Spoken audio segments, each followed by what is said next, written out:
ব্যাস, অনেক হইছে, আর না এবার। ভাই নিজের আর কত অবহেলা করবো ভাই।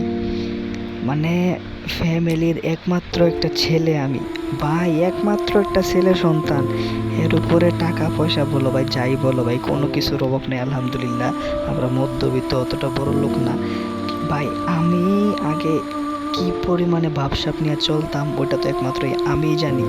আর বর্তমানে আমি আমার নিজের যেই পরিমাণে অবহেলা করছি ভাই, মানে হিসাব ছাড়া।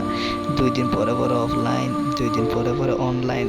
ভাই আর কত ভাই, আর কত। এখন ভাই সব কিছুই বাদ। এখন নিজেরা আবার আগের রূপে ফিরাইতে হইব, আগের মতো আবার ভাবসাব নিতে হইব। আমি ভাই মানে সত্যি বলতে কি, আমি ভুলে গেছিলাম যে আমি কিনা ফ্যামিলির একমাত্র একটা ছেলে। আমার যে একটা ভাবসাব বলতে একটা ইয়া আছে, মানে আমি ওই ভাবটা আমি ভুলে গেছিলাম, আমি কি করবো। তো এখন ভাই সব কথাই বাদ। এখন আর কোনো অফলাইন অনলাইন নাটক চলবো না। আর যদি ভাই, অবশ্যই ভাই, এটা একটা কসম খাই একটা কথা কইতেছি, যে কিনা অফলাইন অনলাইন নাটক করবো না। আর আর যদিও ভাই একটা বার যদি অফলাইন দিই, তাহলে আর জীবনে এডিতে ব্যাক করবো না।